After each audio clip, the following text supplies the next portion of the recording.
രക്ഷിക്കപ്പെട്ടവൻ്റെ കൃതജ്ഞത. കർത്താവിന് നന്ദി പറയുവിൻ, അവിടുന്ന് നല്ലവനാണ്. അവിടുത്തെ കാരുണ്യം എന്നേക്കും നിലനിൽക്കുന്നു. കർത്താവിനാൽ രക്ഷിക്കപ്പെട്ടവർ ഇങ്ങനെ പറയട്ടെ: കഷ്ടതയിൽ നിന്ന് അവിടുന്ന് അവരെ രക്ഷിച്ചു. ദേശങ്ങളിൽ നിന്ന്, കിഴക്കുനിന്നും പടിഞ്ഞാറുനിന്നും വടക്കുനിന്നും തെക്കുനിന്നും അവിടുന്ന് അവരെ ഒന്നിച്ചുകൂട്ടി. വാസയോഗ്യമായ നഗരത്തിലേക്ക് വഴി കണ്ടെത്താതെ ചിലർ മരുഭൂമിയിൽ അലഞ്ഞു നടന്നു. വിശന്നും ദാഹിച്ചും അവർ വലഞ്ഞു. അപ്പോൾ തങ്ങളുടെ കഷ്ടതയിൽ അവർ കർത്താവിനെ വിളിച്ചപേക്ഷിച്ചു. അവരുടെ കഷ്ടതയിൽ നിന്ന് അവിടുന്ന് അവരെ രക്ഷിച്ചു. വാസയോഗ്യമായ നഗരത്തിലെത്തുവോളം അവരെ അവിടുന്ന് നേർവഴിക്ക് നയിച്ചു. അവർ കർത്താവിനെ, അവിടുത്തെ കാരുണ്യത്തെ പ്രതിയും മനുഷ്യമക്കൾക്കായി അവിടുന്ന് ചെയ്ത അത്ഭുതങ്ങളെ പ്രതിയും നന്ദി പറയട്ടെ. എന്തെന്നാൽ അവിടുന്ന് ദാഹാർത്തിന് തൃപ്തി വരുത്തുകയും വിശപ്പുള്ളവന് വിശിഷ്ട വിഭവങ്ങൾ കൊണ്ട് സംതൃപ്തി ഉളവാക്കുകയും ചെയ്യുന്നു.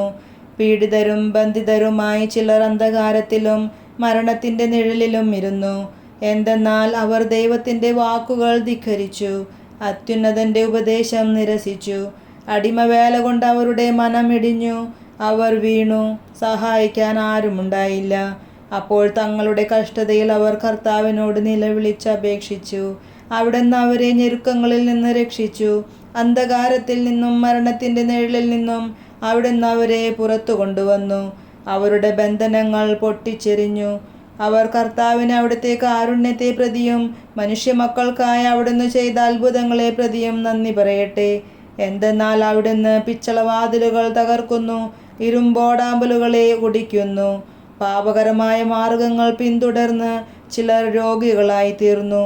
തങ്ങളുടെ അകൃത്യങ്ങളാൽ അവർ ദുരിതത്തിലായി. അവർ എല്ലാ ഭക്ഷണത്തെയും വെറുത്തു. അവർ മൃത്യുകവാടങ്ങളെ സമീപിച്ചു. അപ്പോൾ തങ്ങളുടെ കഷ്ടതയിൽ അവർ കർത്താവിനോട് നിലവിളിച്ചപേക്ഷിച്ചു. അവിടുന്ന് അവരുടെ ഞെരുക്കങ്ങളിൽ നിന്ന് രക്ഷിച്ചു. അവിടുന്ന് തൻ്റെ വചനമയച്ച് അവരെ സൗഖ്യമാക്കി വിനാശത്തിൽ നിന്ന് വിടുവിച്ചു. അവർ കർത്താവിനെ, അവിടുത്തെ കാരുണ്യത്തെ പ്രതിയും മനുഷ്യമക്കൾക്കായി അവിടുന്ന് ചെയ്ത അത്ഭുതങ്ങളെ പ്രതിയും നന്ദി പറയട്ടെ. അവർ കൃതജ്ഞതാ ബലി അർപ്പിക്കട്ടെ. ആനന്ദഗീതം ആലപിച്ച് അവിടുത്തെ പ്രവർത്തികളെ പ്രകീർത്തിക്കട്ടെ. ചിലർ സമുദ്ര വ്യാപാരം ചെയ്യാൻ കപ്പലുകളിൽ പുറപ്പെട്ടു.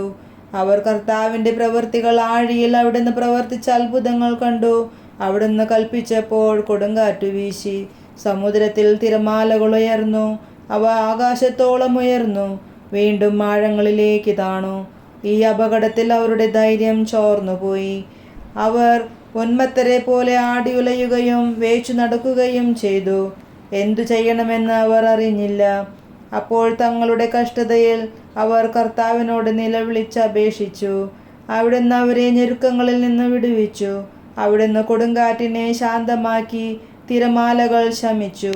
ശാന്തത വന്നതുകൊണ്ട് അവർ സന്തോഷിച്ചു. അവർ ആഗ്രഹിച്ച തുറമുഖത്ത് അവിടുന്ന് അവരെ എത്തിച്ചു. അവർ കർത്താവിനെ, അവിടുത്തെ കാരുണ്യത്തെ പ്രതിയും മനുഷ്യമക്കളിൽ അവിടുന്ന് ചെയ്ത അത്ഭുതങ്ങളെ പ്രതിയും നന്ദി പറയട്ടെ. ജനത്തിൻ്റെ സഭയിൽ അവർ അവിടുത്തെ മഹത്വപ്പെടുത്തട്ടെ. ശ്രേഷ്ഠന്മാരുടെ സഭയിൽ അവിടുത്തെ പ്രകീർത്തിക്കട്ടെ. അവിടുന്ന് നദികളെ മരുഭൂമിയായും നീരുറവകളെ വരണ്ട നിലമായും മാറ്റുന്നു. അവിടുന്ന് ഫലപുഷ്ടിയാർന്ന ഭൂമിയെ ഒരു നിലമാക്കുന്നു. ഇതെല്ലാം ദേശവാസികളുടെ ദുഷ്ടത നിമിത്തമാണ്.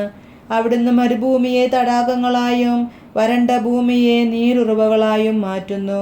അവിടുന്ന് വിശക്കുന്നവരെ അവിടെ പാർപ്പിക്കുന്നു. അവിടെ താമസിക്കാൻ അവരുടെ ഒരു നഗരം സ്ഥാപിക്കുന്നു.